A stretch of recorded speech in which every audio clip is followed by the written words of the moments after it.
Hello, and thank you so much for joining me for your SmackDown post show. It is November 28th. It's the go home to Survivor Series. It's the day after Thanksgiving. Hope those of you in the state celebrating enjoyed it. Hope you had full bellies and full hearts. And if it was a hard holiday for you, I always try to be cognizant of that too, because sometimes you're having a year, man. Sometimes grief hits hard or family relationships are strained. So if you had a tough time this weekend, my thoughts are with you. And I hope that you get to space out, put it all down for a little bit, because we're going to talk some SmackDown. But get in your super chats, get in your Humper Chats at humperchats.com. Leave a thumbs up on this video and subscribe to our YouTube channel as well, because you're going to want to be in the know for all of our post shows. Tomorrow you've got Phil and Joel for your Survivor Series post show. That's because Sean is at WrestleCade having a time down there. Send some love Sean's way as well if you could. He just lost his uncle after a brief reprieve after the hardest year of that guy's life. He's had a ton of loss in the past 2 years, and man, sometimes there's years where the hits just keep on coming. So please send Sean some love. I'm also down a co-host this week because Cresta, she's been public about it, so I'm being public about it too. This isn't me telling on her what she's got going on, but she had a surgery this week that went well, and she's recovering from it, but she's just taking a little time to recover. She is doing fine. She just needs some rest. It was her first surgery ever, so she was nervous, but everything is going all right over there. So that's what we're doing with the crew this weekend. You got me tonight. You got Joel and Phil Lindsay tomorrow, which should be a really, really fun combination of fellas. And me and Alex Pulaski behind the paywall tomorrow as well on Small Business Saturday. So the Sour Grap Society is a small business of our own. So come on over there, hang out with us. We're going to talk about this episode of SmackDown. It was extremely go-homey. There were opportunities to do cool things, but with a pre-tape, you don't expect much. I think a lot of people were underwhelmed by the mystery opponent for LA Knight, but that news has been out all week, so this kind of just was what it was. Fightful Select will try and have a scoops thread for you. Again, Sean is at WrestleCade, so those are a little trickier to come by when he's a man on the run, not from the law, but from doing one type of work to another. But FightfulSelect.com will definitely have any scoops that we can coming out of it. But we had news on another TNA contract that was set to expire. That was Jake something. So if you think Jake something might be Jake somewhere else, because what is that guy doing walking around without golden TNA is beyond me. But we did have that. We have Sean's Q&A and select answers, one of the two every weekday. We have our debunkathon on Fridays. So much on FightfulSelect.com. He did a special Thanksgiving Q&A as well.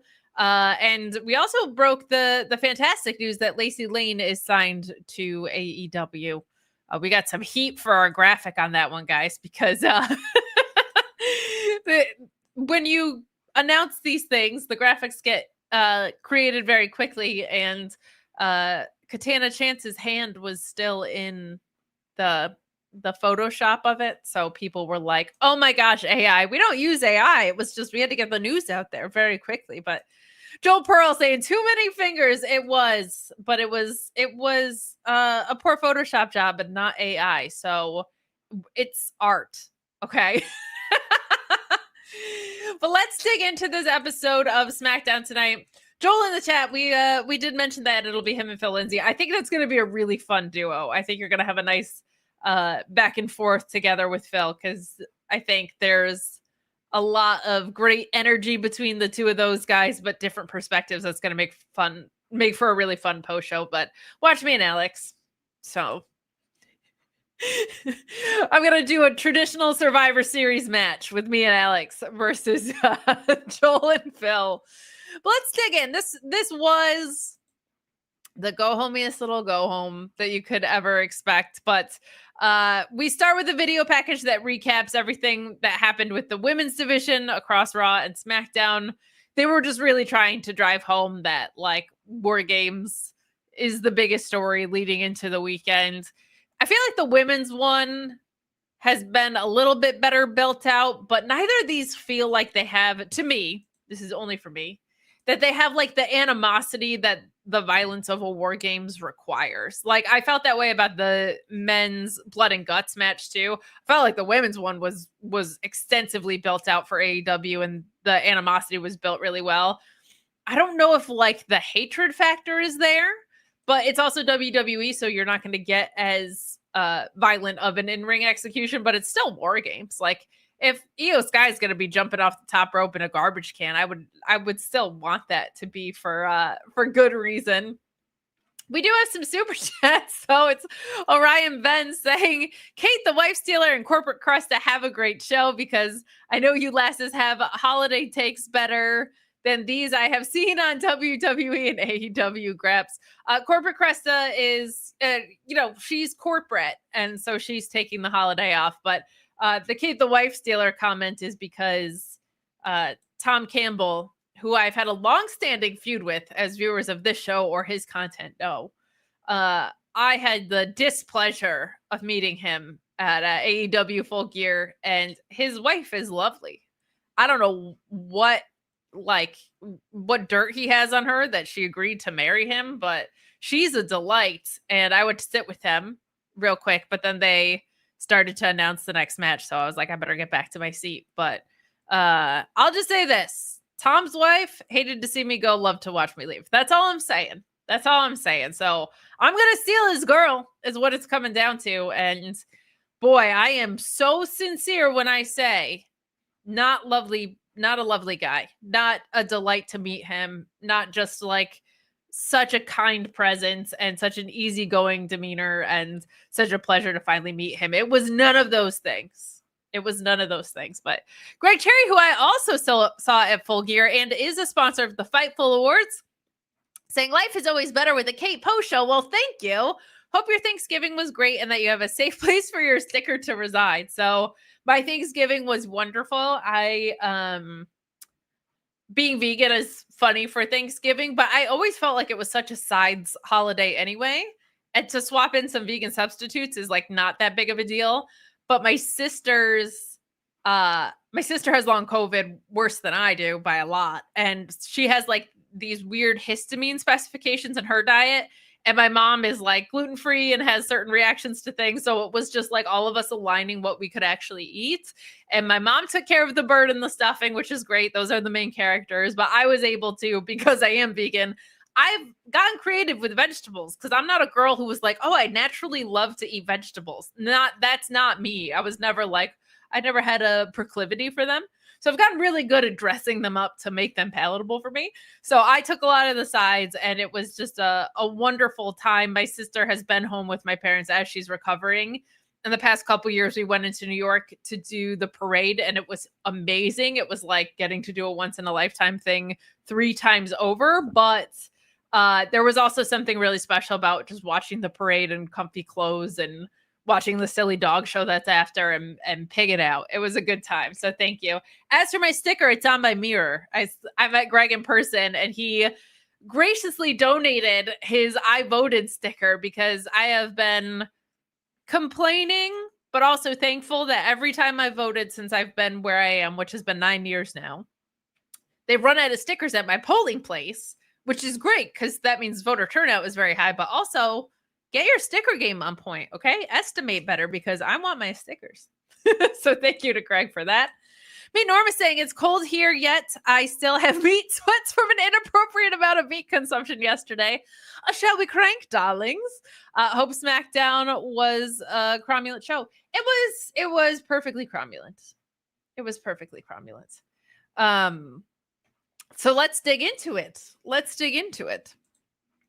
After that video package, we get this backstage with LA Knight, who is already annoyed because instead of advancing in the tournament, like by default, he gets another mystery opponent after having Zack Ryder, Matt Cardona last week. And he tells Kathy Kelly, who was on the scene tonight everywhere. Kathy Kelly did a lot of work over 2 episodes of SmackDown between last week and this week. But he's tired of people trying to cut legs from under him. And he says it's inevitable. Whoever steps in the ring is going to get slapped back to factory settings, which is just a phenomenal turn of phrase.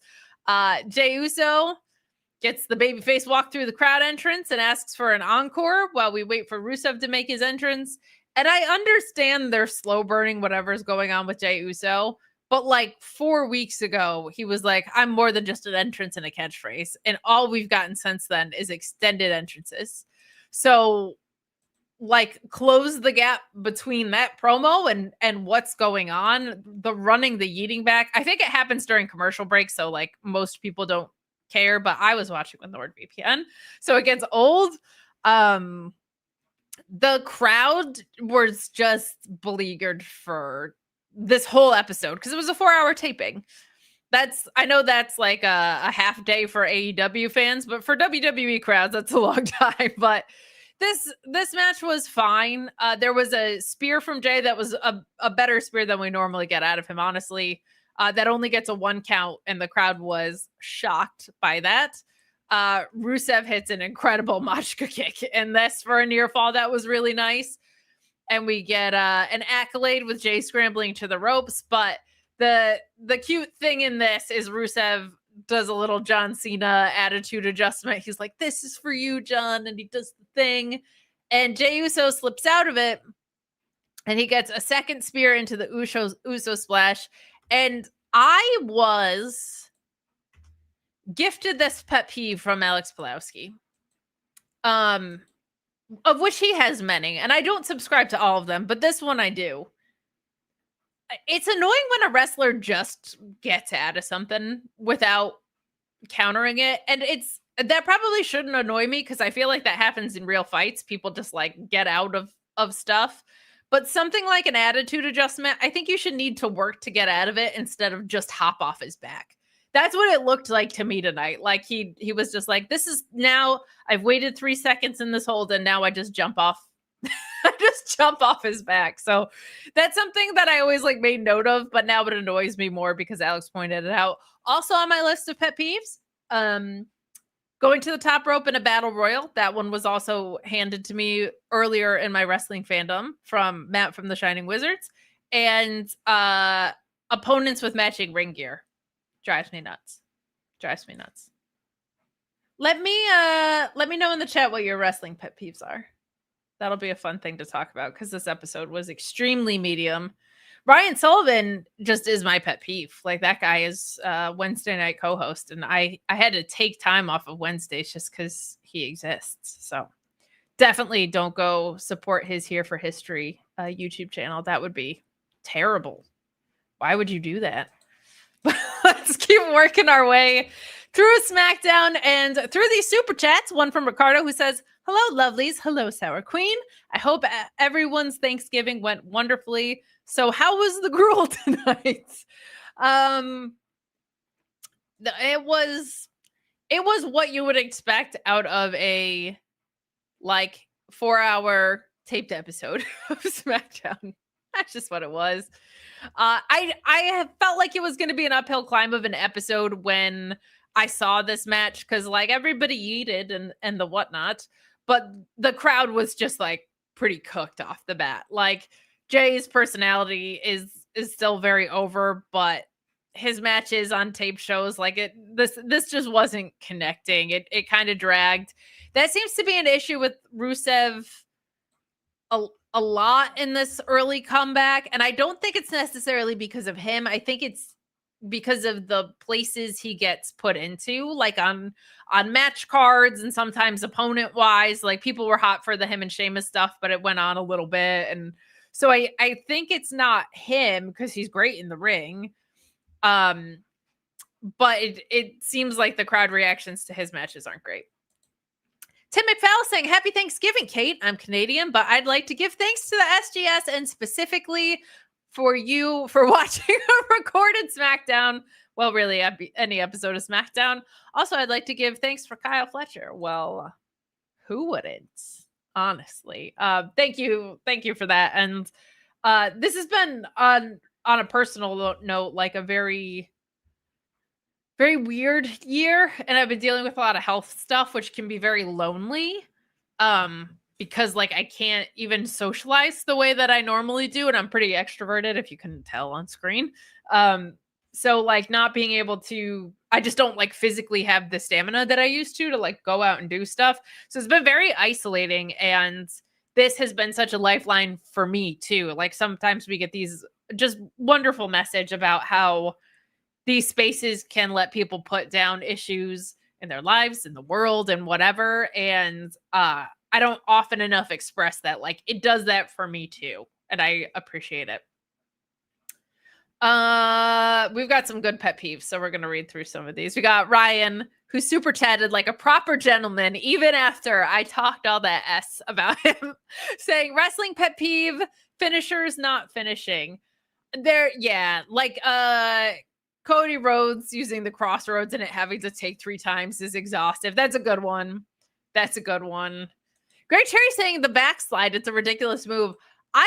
The backslide is like roll-ups to me, where when it feels very opportunistic to try and get a win, I like it, but when it gets overused or the pacing's not right, I think it stinks.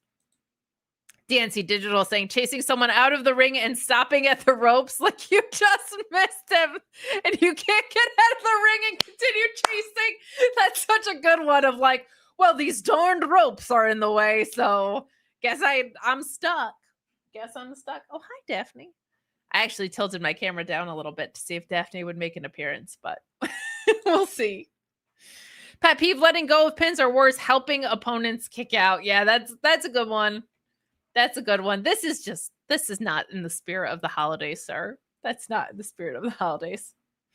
Kate is solo tonight. I am solo tonight. Cresta is recovering from surgery.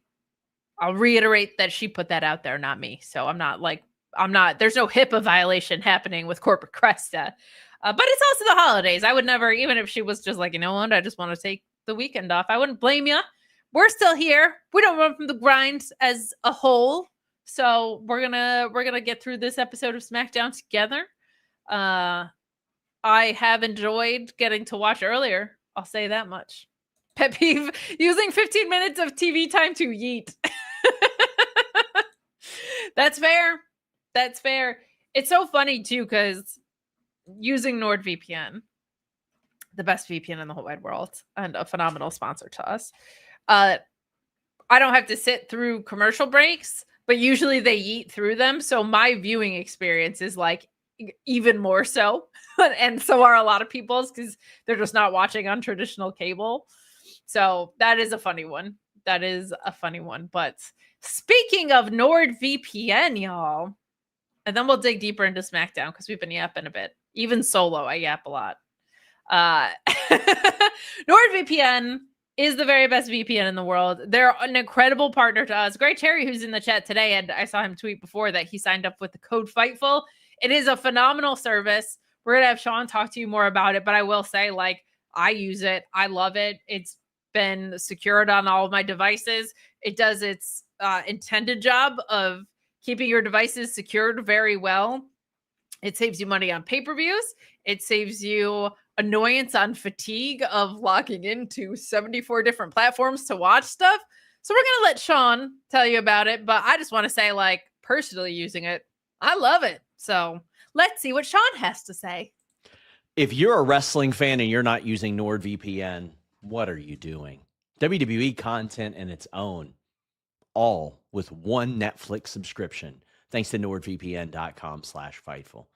Right now, in order to watch Raw, SmackDown, NXT, PLEs, you need Netflix, you need CW Network, you need USA, you need Peacock for Saturday night's main event and ESPN Unlimited, or you get NordVPN.com/Fightful.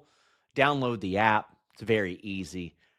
Pay the basic tier, just $2.98 a month it averages out to, and you can access all that WWE content with one Netflix account. Just change your virtual location, and you are set. It is a must-have for wrestling fans, especially as money gets tighter, and especially as you got to go everywhere to get wrestling content. Head over to NordVPN.com/Fightful because it's not just that feature. There's so many more that you can check out over at nordvpn.com/Fightful. We've had hundreds, if not thousands, of wonderful users report back about their great viewing experience here. nordvpn.com/Fightful. NordVPN, you guys are killing it with the pet peeves. We're gonna dig into some more of those shortly. But Ricardo saying, "Get well soon, Miss Cresta." From what I understand, everything went exactly as it was supposed to. So that is fantastic news. She'll be back next week. She's just taking her recovery time as she should. Greg Jerry saying, "Pet peeve, the backside is a terrible move." All right, you win this round. But let's keep working through this episode of SmackDown. We get Nick Aldis backstage, and he wants to select Sheamus's replacement for the tournament. The Miz does Miz things, and he distracts Nick Aldis while R-Truth comes in and swaps names in the tumbler, so Aldis will randomly pick the Miz later. Nick Aldis and R-Truth talk about balls some more. This is like a 3-week-old thing, I think, at this point. But, yeah, this was just so lazy, and I think the Miz should actually have gone farther in this tournament than he did. Like, I think a lot of people forget how extensive the history was between him and John Cena, and how, like, that WrestleMania with John Cena is what solidified him in people's eyes, because I remember not liking the Miz very much because the archetype's not for me, but I do remember being like, you know what? Every week in this program, this guy has done something to make you kind of like buy into it further. So I'm so bummed with the R-Truth stuff, because that heel turn was so compelling, and I've been ad nauseum saying, like, I'm so like sick of WWE dropping the ball with the heel turns. Obviously the Cena one loomed over the product for a good 4 months. The New Day one, I mean, just an abysmal follow-up. They found their way with the characters, but it was like, do you want to fight the Viking Raiders 6 times and then Los Garzas for a minute? LWO? Like, they really did nothing after one of the most emotionally affecting heel turns I've ever seen. So with R-Truth, like, we had this huge moment. They did like all this, look at the goodwill we should get for re-signing someone we should never have released stuff. And then it felt like we were doing a split personality thing, and now he's just back to the same old guy, which is a bummer. But we go to Damian Priest, who tells Kathy Kelly, who's on the scene today, that his eye is magically healed from a fireball that he took to the face 6 weeks ago. And it hasn't changed him. It's just pissed him off. And Zelina Vega arrives and just kind of needles him a little bit on behalf of Aleister Black, and is like, I'm not here for him. I'm here for you to drop this whole thing. And Rhea Ripley shows up with her face mask from her broken nose and tells Damian Priest he has an idea and he should hear it later. They had a last man standing match on October 10th. October 10th! The point of a last man standing match is the guy who is standing. The man who is standing last is the winner of the feud. Like, pretty conclusively. Indicating that it does not need to go on for 6 more weeks. This feud never felt hot, and it's been going on since before SummerSlam. Because even at SummerSlam, I was like, this is getting kind of tired already. It was cool when Carmella was in it, because it felt like someone was going to get elevated by 2 veterans, and then they immediately took him out of it. This is so boring. It's been going on way too long. It's never felt that exciting. They just threw the concept of a last man standing match out the window. Aleister Black using a fireball was very weird. The first thing that happened when Aleister Black and Zelina Vega joined forces was they lost. Like, this is so, like, there's beating a dead horse. And then, like, I don't even want to go into a gross metaphor about how many flies are circling the corpse of this horse. But my God, like, move on to something else. It is exhausting. How about this? Rematching stuff to death. One of my pet peeves. This match is happening next week is one. Having the best wrestlers in the world not wrestle. The ref clearly suspects a shenanigan is happening and points to the outside. Help, like, what did you do? But does nothing about it. Yeah, these are good. You guys are good.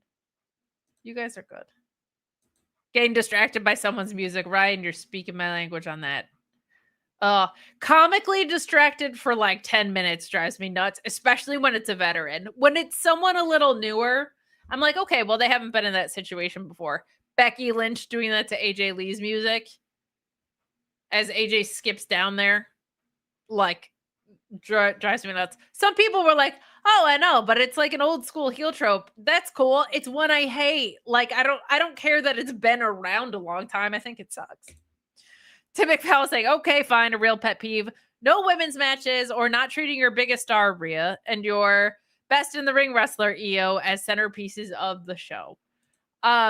Yeah. So it's so funny because I had it in my notes last week, but because stuff actually happened on SmackDown, I don't know if I called out on the show that there were no women's matches because there were a couple of segments, but they rescheduled Chelsea's segment. So that was not screen time for women.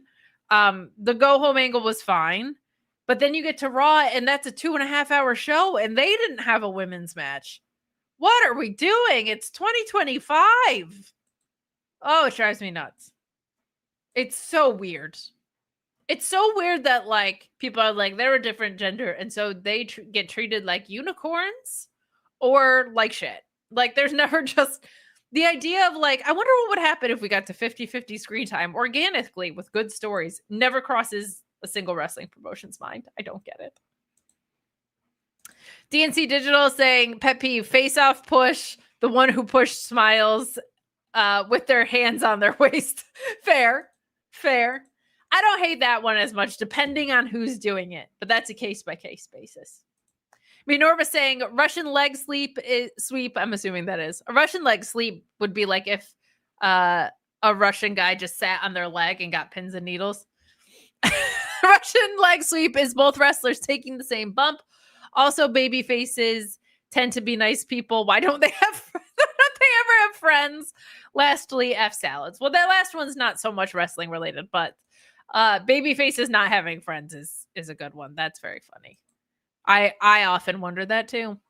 Keep these pet peeves coming. I was gonna do another fun thing, but these are good. We're not even close to done with these, so rock and roll. I will say I was gonna ask you because I was thinking about this before. I went to Michael's on Black Friday because I'm really brave. It was really fun, honestly. I feel like everybody has a Christmas song or a holiday song that they have go away heat for. Like, I feel like everybody has like 1 to 3 that they're like, I love Christmas music, but I hate Little Drummer Boy or whatever. Like, I want to know people's go away Christmas songs. I might tweet that from the Fightful account, honestly, because I think that's a hot topic. Yeah. Tell me along with your pet peeves. This was a thin show tonight, so we're just gonna have some fun today. Well, we finally get Chelsea Green celebration. And you're not going to believe this, but Jade Cargill comes in room. That's it. I know. I'm as shocked as you guys. But Chelsea Green and Alba Fire, they come out. They celebrate Chelsea winning, which was supposed to happen last week.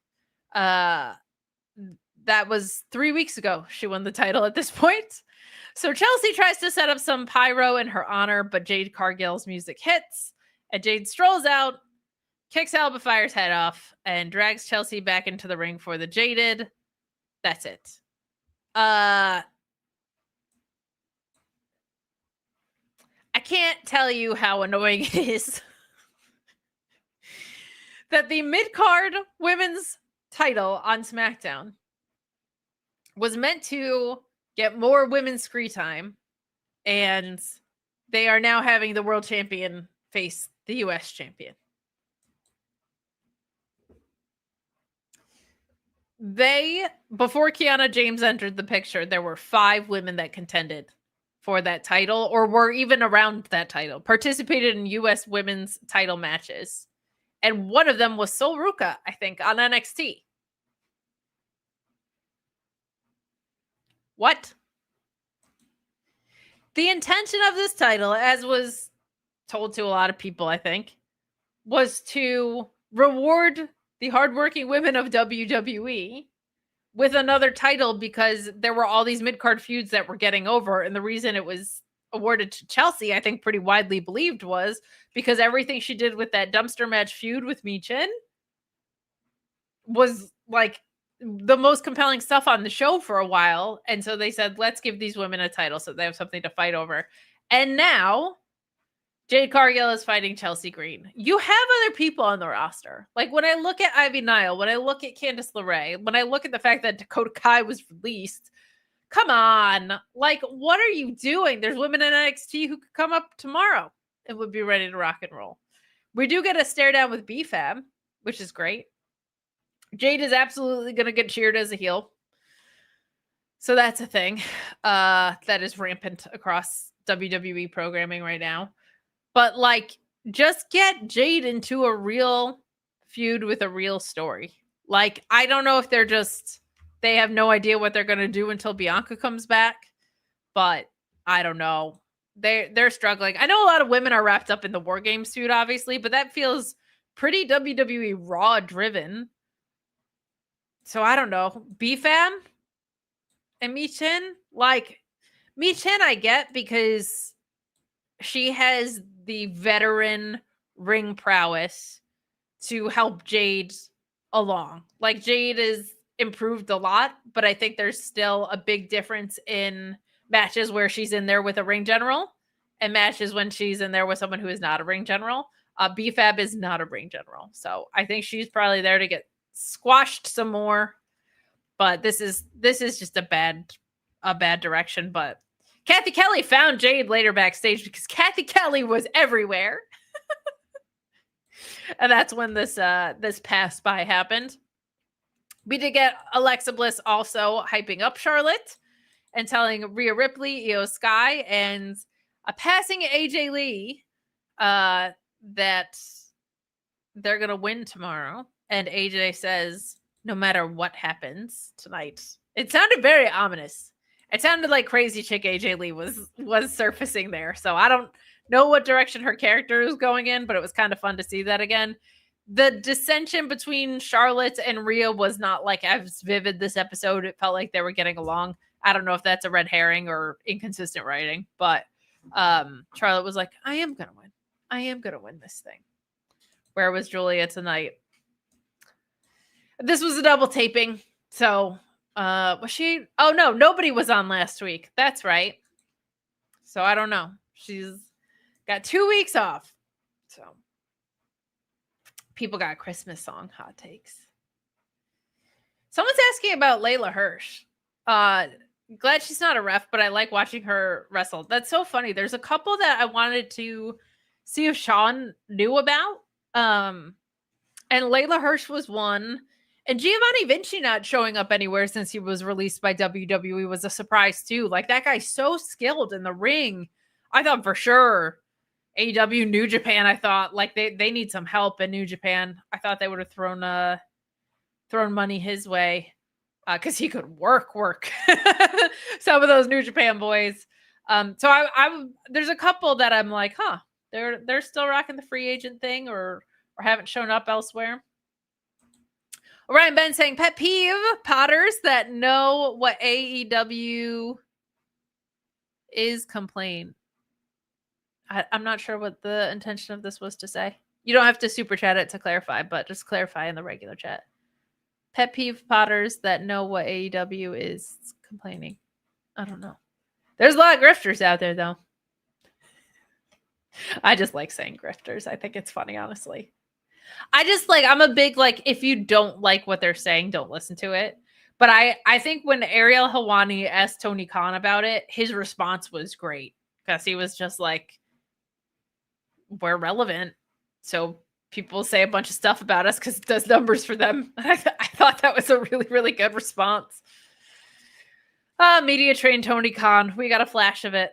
And then he went right back into promoter mode. God bless him. But the most important thing with Tony Khan is he's a big in the weeds fan. We learned that. We learned that this week. Tony Khan responded to a tweet from Jeremy saying, "You guys don't run from the grind. I love and respect that you're out here on Thanksgiving doing a show." So we'll see if they work something out, because Tony Khan was like, "I'll come on the show." He said, "I'm a little busy this weekend," but so there was a nice article on Fightful that said Tony Khan loves and respects in the weeds. And it's true. Meanwhile, Sean Ross Sapp is trying to get himself booked on Busted Open with Mark Henry. This is the WarGames match we need. It should be an In the Weeds versus Busted Open traditional Survivor Series match. And the last two people should be a heel defected Sean for trying to get booked on Busted Open, and a beleaguered Jeremy Lambert who's run the gauntlet of everybody else. That's how that should go. And Joel will be like a heater. Like, he'll come in, he'll do some big boy moves like we saw. Oh my God, I always just want to call him Hikuleo still. Do it tonight. My bad. I used to be a Busted Open fan, but they stopped talking about what happened on the shows. That's why I'm Team Fightful. Now, I appreciate that so much, but also, I don't think Jeremy talks about wrestling very much on those shows, does he?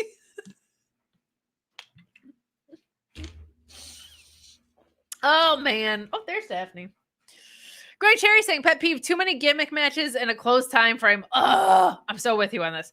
I think it devalues the brutality if you do multiple on the same show in the same week. So, I am not, you know who needs to stop this, mothers, turn it off with your remote kind of gal.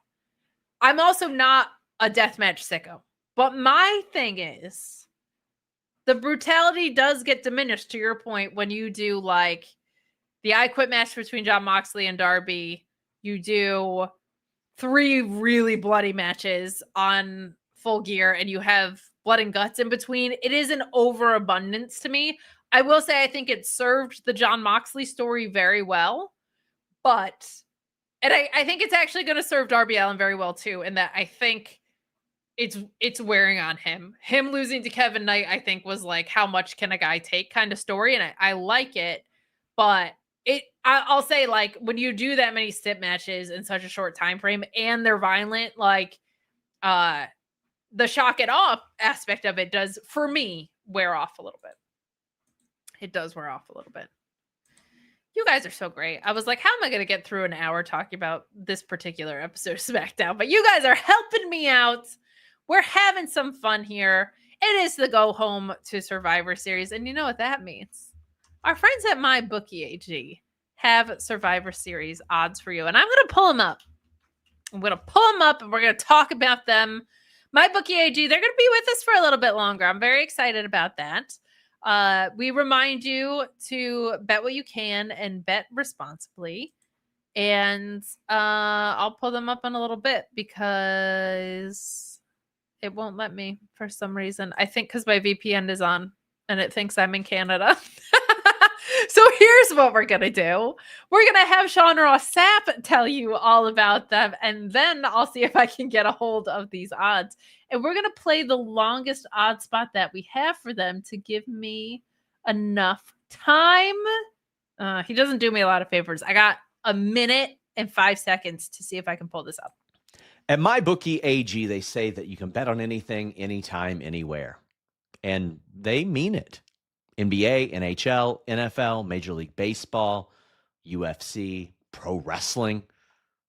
But that's not it. Motorsports, golf, tennis, darts, cycling, cricket, handball, floorball, rugby, snooker, volleyball, table tennis, cycling. Yeah, you can bet on it at MyBookieAG. They got the best support system in the business. We only want you to bet what you can, and please bet responsibly. But go take advantage of being able to bet on anything, anytime, anywhere. They got live esports. They got racing. They got everything at MyBookieAG. And right now, get a $50 bonus when you deposit $100 or a $100 bonus when you deposit $200. You can bet with Bitcoin and play their great casino games as well. MyBookie AG. Sponsor wars, man. Sponsor wars. I'm trying to get the odds up for you. I do know that John Cena is the betting underdog to retain at Survivor Series. So that one is a really interesting one. That because I could see him holding on to it and losing it to Gunther. I could see it going from Gunther to Sheamus if the title or if the injury to Sheamus isn't too bad. So I could see things going that way. The faces are also predicted to win on the gal side, which is, I think, probably pretty accurate. But head over to MyBookie AG. I'll see if I can pull them up later in the show as well. But that's very funny. My NordVPN is so good that it thinks I'm in Canada where I cannot bet on sports. So look, man. Both of my sponsors fighting over me, it feels like. That's what I say. But let's talk about this LA Knight and Miz match. This was a half-hour gap between matches. That is too long. This match, appropriately 11 minutes or so, though. That seems like a good go for it. We have LA Knight hitting a big superplex for a near fall. And we have Miz countering the BFT twice, once into a DDT and once into the skull crushing finale. So I liked that. I liked that the Miz was like, if you're going to be sneaky with a plan, you got to have good backup to that plan. You know what I'm saying? Like, you should be prepared because you're the one executing the plan. So that's what I think. So I like that. Miz tries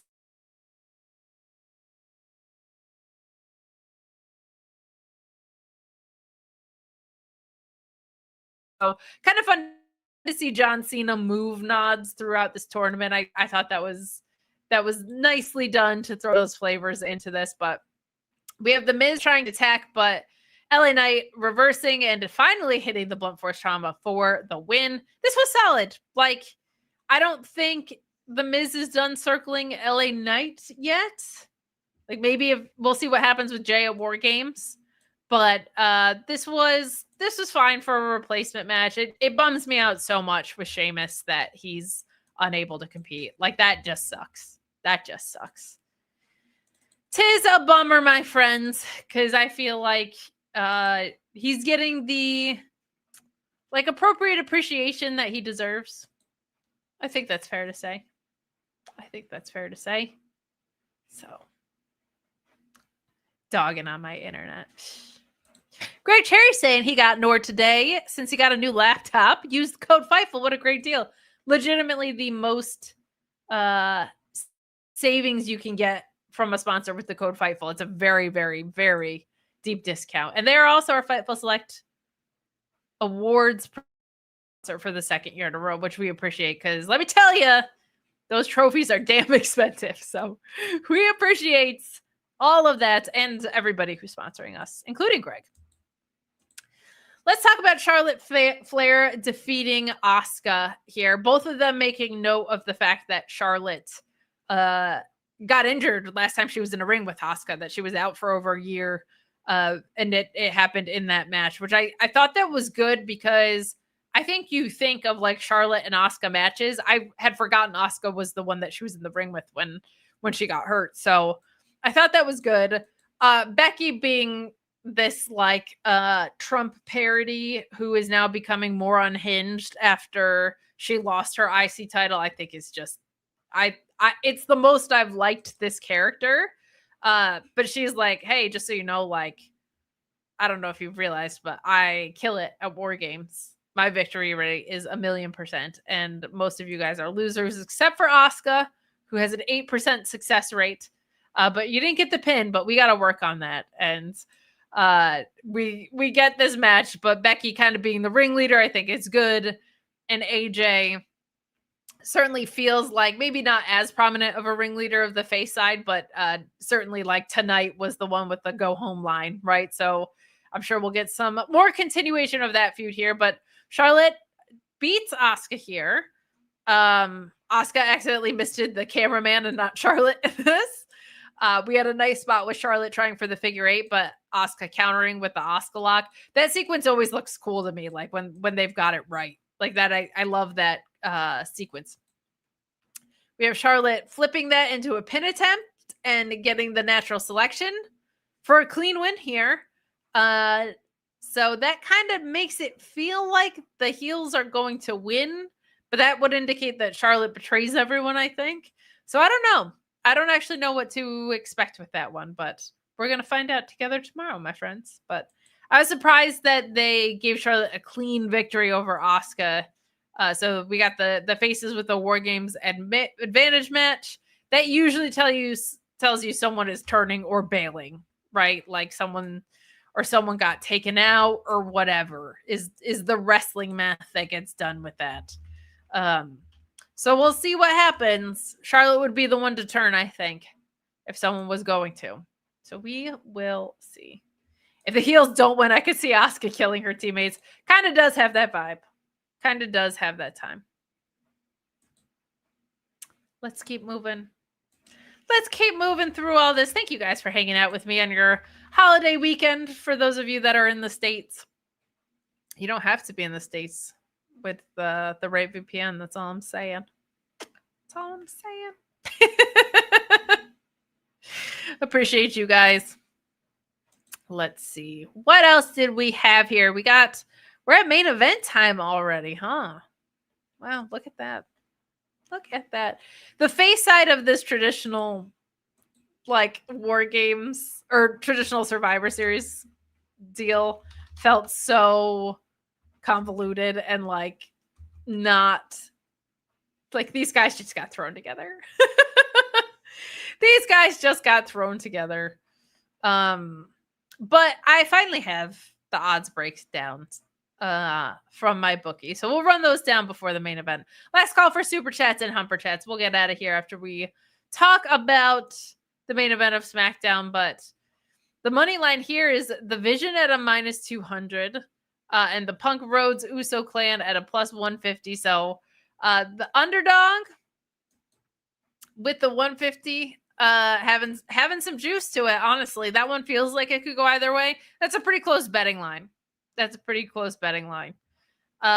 faces for the women are at a minus 260. I wonder if that'll change after tonight. That'll be interesting. But it feels like there's so much star power on that side. I can't imagine someone getting pinned, but I could see Charlotte walking out and Alexa taking a pin because of it.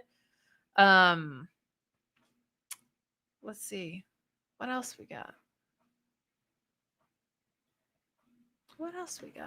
The Cena one we already covered. So there you go. That's what we're doing. On my bookie AG. Let me know how you're feeling about that Cena Dominic match. Do you think that he gets cost tomorrow? Do you think that Dominic wins tomorrow? Or do you think that Cena loses to Gunther? Or do you think that Cena vacates? I want to know what you guys think. So our main event earlier in this match. This was commercial free and it was very long, I will say. Like it was very up and down energy wise, but the early highlights, you got JC Mateo looking really sharp with like moonsaults and these really crisp combinations, but man, I don't know. I don't think he was ever going to come in and be like the guy, like just based on the faction that he was joining and his age and stuff. I guess his age is not a factor because look at the rest of the top of the card. But like, I thought he'd have more juice than this, but he looked good tonight.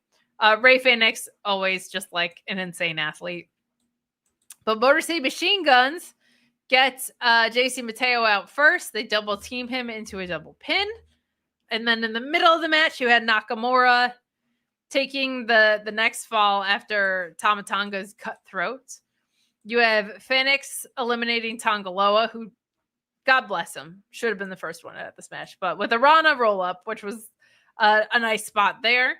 You had Tonga eliminating both of the Motor City Machine Guns. This was a clunky way to do this, but he has size, so the crowd was nuts for him. Commentary was like, he's so big the entire time of this. It's like we were children. But Rey Fenix goes insane.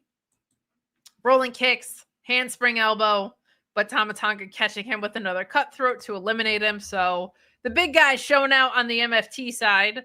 But that leaves Sami alone against Solo, Tama, and Tala Tonga. Say that 10 times fast, but you got a haluva kick that eliminates Tama. You have Sami dodging Tala's big boot and sending him crashing into the barricade and losing by countout, which sets up your one-on-one with him and Solo.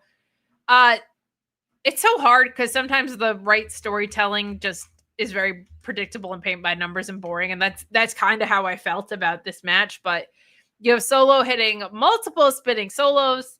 You got a top rope splash, but he still can't finish Sami. Sami counters the Samoan drop with a sunset bomb, which looks great, but it can't put Solo away. They trade some shots in the corner. Sami loads an Explorer, but Solo avoids the haluva kick and gets the Samoan spike for the win. Solo Sikoa is the sole survivor. I just will always want more for Sami Zayn in my life, but this was the right call storytelling wise. Probably the face side of this had no business being a cohesive unit, but this was fine. It was long. The crowd was exhausted. Fenix was the MVP of this match by a mile because his offense is never going to disappoint a crowd. And Tala Tonga, for whatever reason, like he's just not, maybe because his role is so kind of stock, but like I don't know if he's getting where he needs to go as like I'm the big dominant guy of this faction. But Solo goes to celebrate, and the Wyatt Six appear around the ring. Uncle Howdy kind of materializes behind Solo and hits his sister Abigail to close what was a very medium show. Very medium. There's nothing like egregiously bad about it, but it was just like, oh, all the things that you thought were going to happen happened, and there you go. That's the way it goes sometimes, you know. There's more pet peeves in the chat. Alex, not like pumpkin pie. It's delicious. I agree. Oh my God, the pumpkin pie my mom made yesterday. Even for us vegans, she used coconut cream instead of heavy cream. Oh my God, it was so good. I need a Kate take on Nigel McGuinness wrestling Lee Moriarty in an Iron Man match on ROH next week. Here's my take. Hell yeah. Hell yeah. I wish they would do more with ROH, but the pay-per-views are always great. Okay, here's the thing about pumpkin flavor. On its own, it's not the greatest thing ever. But when you dress it up, it's the best. It's the best. A lot of pet peeves. I love this. Pet peeve faces with advantage in WarGames. Yeah, it always goes better, I feel like, when the heels have it. Like, it just makes for a better story. Pet peeve, commentary, specifically WWE, they do the whole heel commentator and it sucks. Like, their reasoning for bickering is so bare minimum. You know, it's so funny. I feel like that's such like a standard thing in wrestling, but I'm kind of over the heel commentator trope too. Like, I just feel like we've evolved past it, but I get it. And I don't think Corey Graves is necessarily bad at it, but when I heard Corey Graves as the AAA play-by-play guy, I was like, who is this guy as a commentator? Can we get this guy every week? It's amazing. It's amazing. I want more of that from Corey Graves. Pet peeve, moments over substance. I don't grant the premise that they're mutually exclusive. I'll put it that way. You can have great moments and great matches and substantive stories. Like, I don't understand why. That's actually probably the best is AEW on the right track, thumbs up or thumbs down, is when they give you both. Like, when AEW veers too hard in either direction, the product is off course. With WWE, it's hard to say that because they cater to a crowd that has sold out buildings on moments, right? So I'm not saying that you can't make movies, but like, it's still supposed to be a wrestling show. Pet peeve, what chance? Oh my God, get out of here. I'm so over them. Disproportionately delivered to women and people that speak English as a second language, by the way. Pet peeves. Ratings, empty seats, and the children. What about the children? Oh, man. Thanks for hanging out with me tonight, guys. I do want to thank our sponsors. We have some long-term agreements in place with both of the sponsors that you saw tonight in my bookie AG and NordVPN. So we're so thankful for their support. They're a huge catalyst on helping us keep the podcasting side not only afloat, but helping pay people in my position a fair enough wage that we're able to justify coming on and doing this every week. So between that and your super chats, we thank you so much. We do have some Fightful awards spots open, so feel free to contact me at kate@fightful.com for those. They are filling up though, which is wonderfully heartwarming of the people that support us and the brands that we appreciate so much. But there is some room. We'll always make room. And some fun categories left. Like one thing I like about our awards is one, they're Fightful Select subscriber voting privilege. So we keep some of the riffraff out. And two, there's fun. It's a fun mix of like wrestler of the year, promo of the year, storyline of the year, like a lot of places do. But we also have like funniest wrestler of the year, finisher of the year is a really fun one. Wrestler media of the year, like RJ City's won a couple of times. Like it's a really fun variety, and we recognize things that are a little bit off the beaten path too, but we still got the fundamentals covered. So it's a good time. It's a good time at the Fightful Awards. So hit me up if you're interested in sponsoring. It doesn't have to be wrestling related. It can be anything that you want to promote. We had someone promote their cat's Instagram one year. So don't feel don't feel like there's something that's misaligned. We appreciate your support in any way that you want to give it to us. Just a reminder of the programming notes I mentioned at the beginning of the show. A lot more of you are watching now than were at the beginning, so I'll just quickly run it down for you. Joel Pearl and Phil Lindsay will have your Survivor Series main channel post show. Alex Pulowski and I will be behind the paywall at Fightful Select reviewing Survivor Series, and Sean's going to do a bonus Survivor Series Fightful Select post show of Survivor Series when he gets a chance to watch it. He's at WrestleCade this weekend. If you're going to WrestleCade, please find him and say hi. Unless he's interviewing someone, don't interrupt, but you can wave and say hi and stuff. But he'll be there, as is tradition. It's a fantastic event that I think, I don't know if I've heard anyone say they've had anything less than just like the best time. So a great time to be had, but he will be on delay with Survivor Series, but the scoops won't. So head over to FightfulSelect.com and subscribe. Have a safe and wonderful rest of your weekend. If you're able to, heed Small Business Saturday. Support small businesses if you can. And we appreciate you. We'll see you all weekend for Wrestling